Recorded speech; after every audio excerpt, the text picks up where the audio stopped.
I'm deeply concerned about the situation in Georgia. The United States takes this matter very seriously. The attacks are occurring in regions of Georgia far from the zone of conflict in South Ossetia. They mark a dangerous escalation in the crisis. The violence is endangering regional peace. Civilian lives have been lost, and others are endangered. This situation can be resolved peacefully. We've been in contact with leaders in both Georgia and Russia at all levels of government. Georgia is a sovereign nation, and its territorial integrity must be respected. We have urged an immediate halt to the violence and a stand down by all troops. We call for an end to the Russian bombings and a return by the parties to the status quo of August the 6th. The United States is working with our European partners to launch international mediation and with the parties to restart their dialogue. Russia needs to support these efforts so that peace can be restored as quickly as possible. Laura and I were also saddened by the attack on an American family and their Chinese tour guide today in Beijing. Our thoughts and prayers are with the victims and their families, and the United States government has offered to provide any assistance the family needs. Thank you very much.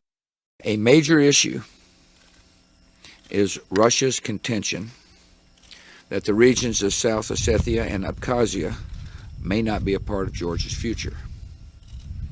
But these regions are a part of Georgia, and the international community has repeatedly made clear that they will remain so. Georgia is a member of the United Nations, and South Ossetia and Abkhazia lie within its internationally recognized borders. Georgia's borders should command the same respect as every other nation's. There's no room for debate on this matter.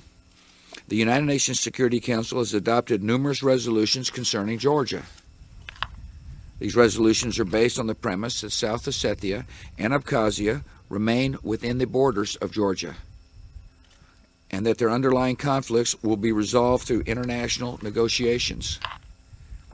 These resolutions are based on the premise that South Ossetia and Abkhazia are to be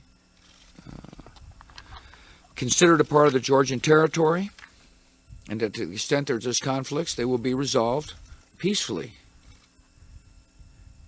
These resolutions reaffirm Georgia's sovereignty and independence and territorial integrity. Russia itself has endorsed these resolutions.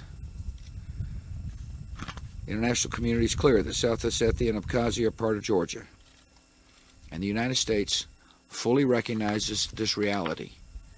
We will continue to stand behind Georgia's democracy. We will continue to insist that Georgia's sovereignty and independence and territorial integrity be respected. Thank you very much.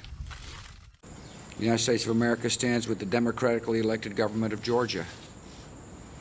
We insist that the sovereignty and territorial integrity of Georgia be respected.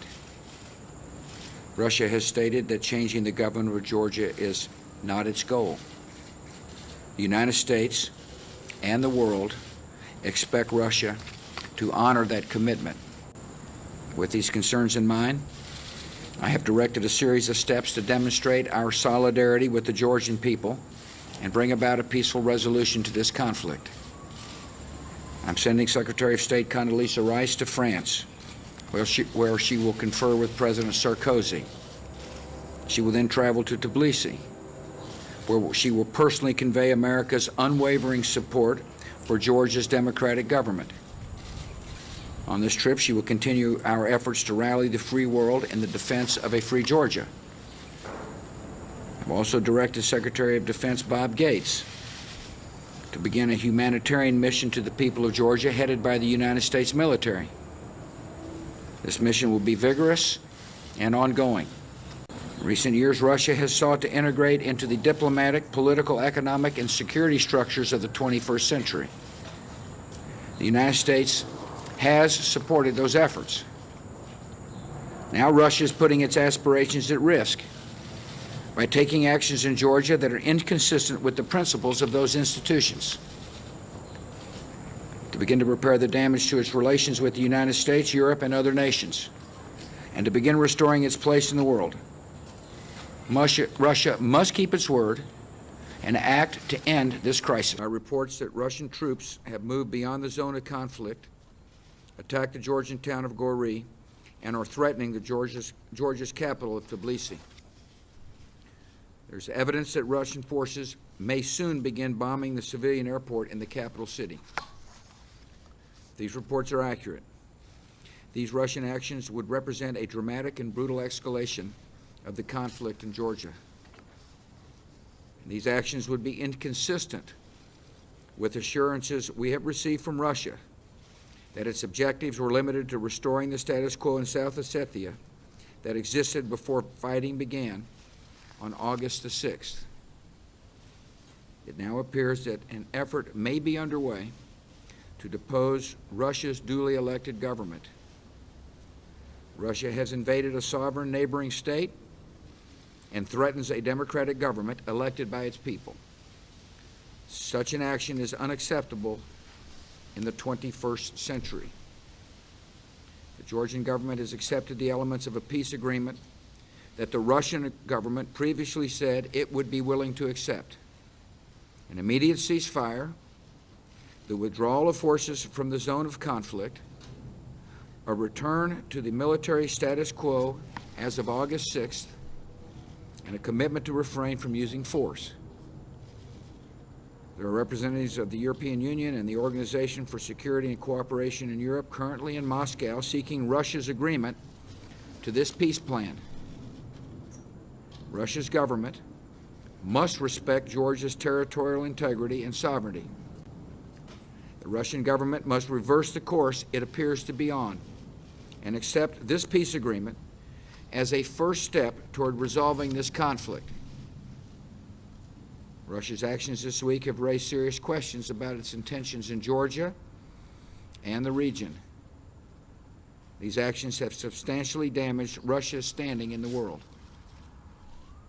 And these actions jeopardize Russia's relations with the United States and Europe. It is time for Russia to be true to its word and to act to end this crisis. I've just received an update from my national security team on the situation in Georgia. Secretary of State Condoleezza Rice is in Tbilisi. She's conferring with President Saakashvili and expressing America's wholehearted support for Georgia's democracy. We're working closely with our partners in Europe and other members of the G7 to bring a resolution to this crisis. The United States and our allies stand with the people of Georgia and their democratically elected government. Georgia's sovereignty and territorial integrity must be respected. Moscow must honor its commitment to withdraw its invading forces from all Georgian territory. To further strengthen their democracy, Georgia has sought to join the free institutions of the West. The people of Georgia have cast their lot with the free world, and we will not cast them aside. A contentious relationship with Russia is not in America's interest, and a contentious relationship with America is not in Russia's interest. With its actions in recent days, Russia has damaged its credibility and its relations with the nations of the free world. Bullying and intimidation are not acceptable ways to conduct foreign policy in the 21st century. To begin to repair its relations with the United States and Europe and other nations, and to begin restoring its place in the world, Russia must respect the freedom of its neighbors.